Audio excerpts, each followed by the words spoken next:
Assalamualaikum Sobat Alam, balik lagi di channel Sekolah Alam Rumbai. Ini adalah episode 2 untuk segmen autobiografi dari Idea Class. Siapa dia kali ini? Kita lihat dulu cuplikan berikut ini. Supriyadi atau yang biasa dipanggil Adi, lahir di Pariaman 25 Februari 1989. Salah satu fasilitator SM Alam Rumbai yang mempunyai hobi traveling dan mendaki gunung serta menjadi tour guide di SN Tour and Travel. Selain berprofesi sebagai guru, beliau juga seorang manajer cendekia Tour and Travel dan salah satu owner geprek Laksamana.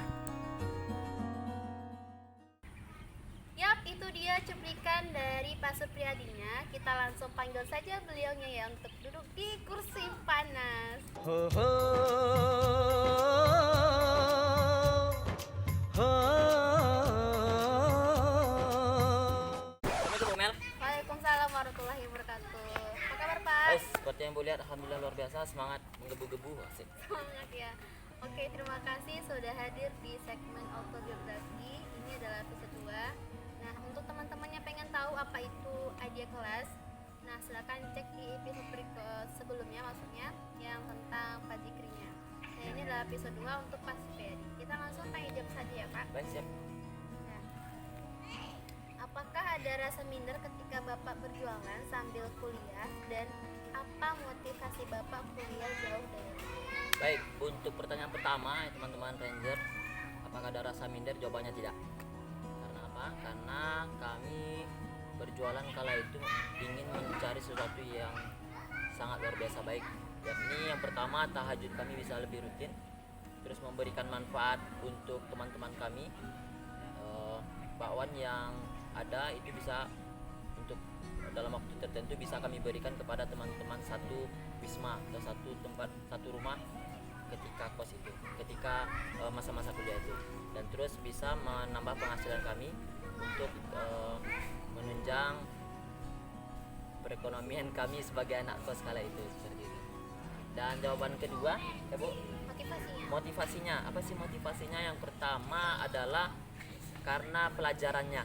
Nah, saya suka geografi. Di dalam geografi ada suka jalan-jalan, ada jalan-jalan yang kita bisa melihat ayat-ayat kauniyahnya Allah melalui alam semesta ini, bagaimana kebesaran Allah bisa kita lihat seperti itu. Dan itu adalah motivasi pertama. Dan itu hanya bisa didapatkan atau bisa ditempuh di UNP atau di Unimed Medan. Dan saya memilih UNP yang terdekat karena juga tidak jauh dari kampung halaman, yakni Pariaman, dan itu yang saya pilih. Dan motivasi lainnya adalah keinginan saya untuk mandiri dan tidak membebankan orang tua. Dalam arti kata, ketika saya baru masuk kuliah, itu saya ingin kuliah dengan kemandirian saya, yakni mencari perekonomian sendiri, tidak membebankan orang tua, dan berusaha semaksimal mungkin untuk tidak memberatkan orang tua kala itu. Dan itu alhamdulillah banyak sedikitnya bisa terlewati. Apa cita-cita terbesar Pak Adi? Oke, untuk cita-cita saya itu dari awal, dari mulai saya SMA itu adalah bagaimana saya bisa memiliki sekolah mulai dari yang paling kecil sampai universitas dan punya perusahaan yang akan menaungi seluruh murid-murid saya kalau mereka mau. Ketika itu yang ingin saya gapai. Dan seiring berjalannya waktu itu semua bergeser ya. Ketika masa kuliah mengikuti pelatihan dan sebagainya, cita-cita terbesar saya berubah, yakni bisa menguasai perekonomian Sumatera. Luar biasa. Bisa menguasai minimal perekonomian Sumatera. Nah, caranya dengan apa? Dengan berjualan seperti itu. Namun ya niat itu selalu dipasang, walaupun secara gerakannya kita mungkin merangkak atau mungkin sambil tiduran berjalannya seperti itu, cuma tetap niatan tetap dipasang dan kita mencoba terus seperti itu sebisa kita ya. Pertanyaan berikutnya ini menarik. Momen apa yang tidak bisa Bapak lupakan dalam hidup? Mungkin Ya. 1 atau 2 momen. Baik, untuk momen banyak hal yang tidak bisa terlupakan. cuma yang paling berkesan itu, salah satu yang paling berkesan itu adalah memang ketika ujian ya, ketika ujian itu menjadi salah satu syarat satu-satunya penentu untuk kelulusan. Saya alhamdulillah mampu untuk menghadapi ujian itu dengan usaha sendiri juga diiringi doa kepada Allah Subhanahu wa taala dan memaksimalkan usaha kala itu, dan alhamdulillah hasilnya memuaskan. Dan satu lagi yang tidak terlupakan adalah bagaimana orang tua mengantarkan saya, ayah ya ketika itu yang mengantarkan saya kuliah di Universitas Negeri Padang, dan setelahnya itu jatuh sakit sampai tidak bisa duduk seperti itu. Nah, itu perjuangan orang tua terhadap keinginan dan cita-cita anak-anaknya seperti itu. Nah, itu tidak bisa saya lupakan. Pertanyaan menarik berikutnya adalah apa kiat-kiat yang dapat Bapak berikan agar bisa menjadi seperti Bapak? Oke, kiat-kiat yang bisa saya berikan. Nah, mungkin teman-teman kita luruskan dulu ya, yakni tidak harus menjadi seperti saya atau seperti fasil-fasil yang lainnya. Cukup kalian menjadi diri kalian sendiri. Dan jelas ketika ingin menjadi seseorang, maka niatkanlah semuanya karena Allah, dan tujuan awalnya diciptakan ya ini kita menjadi khalifatul fil ard, yakni bermanfaat untuk sebanyak-banyaknya umat manusia, untuk bermanfaat untuk sebanyak-banyaknya orang, untuk bermanfaat untuk negeri ini, untuk sekolah kita, keluarga kita, bahkan untuk tumbuhan dan binatang-binatang yang ada di sekitar kita, seperti itu. Nah, itu yang perlu kita tanamkan. Dan untuk kiat-kiatnya adalah yang penting jadikan setiap momen adalah sesuatu yang bisa teman-teman berikan, sesuatu yang terbaik yang bisa teman-teman berikan. Jadikan setiap waktu itu adalah sesuatu yang bernilai. Jadikan setiap perjumpaan itu membawa kesan yang baik. Jadikan setiap perjumpaan dengan seseorang itu membawa kebaikan dan kebermanfaatan dengan yang kita temui. Itu hal yang sudah Bapak lakukan ya? Ya mungkin tidak secara keseluruhannya, tapi semampu saya mencoba untuk itu. Meskipun secara prakteknya tidak 100% itu. Pertanyaan berikutnya adalah pelajaran apa atau pelajaran bagaimana yang dapat Bapak ambil selama kuliah? Pelajaran hidup yang bisa saya ambil adalah mungkin salah satunya adalah ketika saya di catering. Ketika saya di catering itu bagaimana pimpinan di catering itu memang menjadikan kami tidak seperti karyawannya. Dan itu sebelum pulang ke Pekanbaru beliau juga berpesan bahwasanya ketika Adi nanti sampai ke Pekanbaru jangan pernah lupa dengan keluarga yang ada di sini. Dan itu memang saya ingat sampai sekarang, dan mudah-mudahan nanti ketika saya bisa membangun usaha yang memang benar-benar membutuhkan banyak orang, maka setidaknya saya bisa melakukan apa yang sudah dicontohkan oleh mama saya ketika itu. Kami memanggilnya mama, karena memang kami seperti anak-anak bagi mereka, karena memang di catering itu kami kuliah semua ya.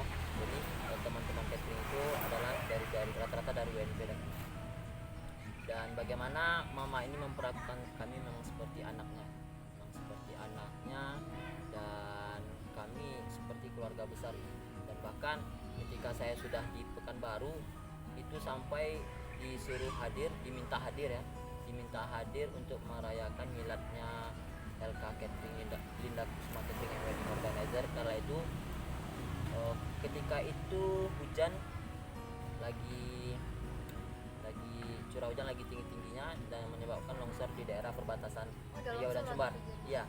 Dan mama itu ketika itu bahkan mengirimkan tiket pesawat, tidak langsung hanya langsung menanyakan nama dan langsung mengirimkan tiket pesawat, meminta saya untuk hadir karena memang ingin beliau tuh memang keluarganya hadir seperti itu, sampai seperti itu hanya untuk hadir di milad dibelikan tiket pesawat dan diminta hadir saat itu. Dan mau tidak mau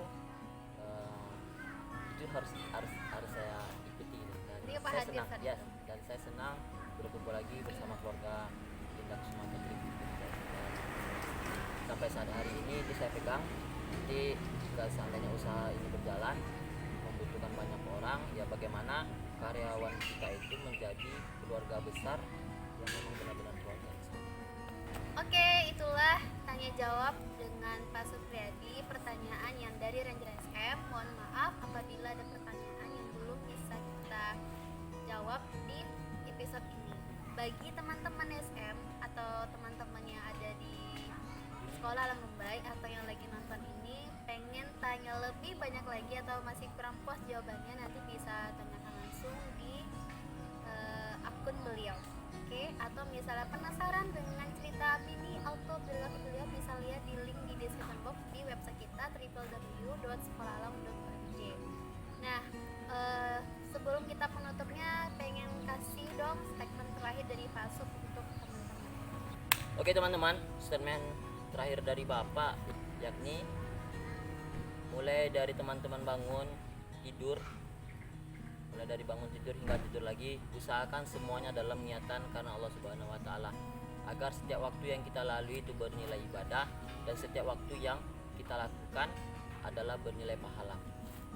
Dan satu lagi, gunakanlah setiap kesempatan, gunakanlah setiap bertemu dengan orang lain itu menjadi suatu kebaikan, menjadi suatu hal kebermanfaatan, karena memang tugas kita sebagai manusia dilahirkan di muka bumi itu salah satunya adalah sebagai khalifatul Tuhan. Maka gunakanlah setiap momen dengan baik, gunakanlah setiap waktu dengan kebermanfaatan, dan gunakanlah setiap perjumpaan menjadi kesan yang baik dan kebermanfaatan bagi yang kita jumpai.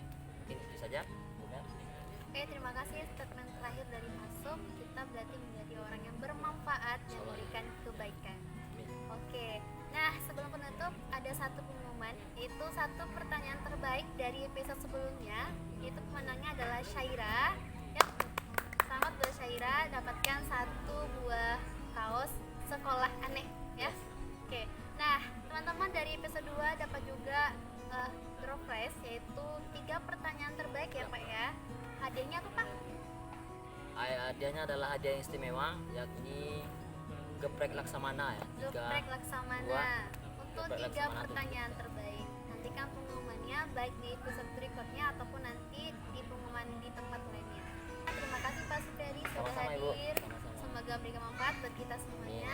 Mohon maaf apabila kekurangan, dan kita pamit ya Pak ya. Ya. Yap. Assalamualaikum warahmatullahi wabarakatuh.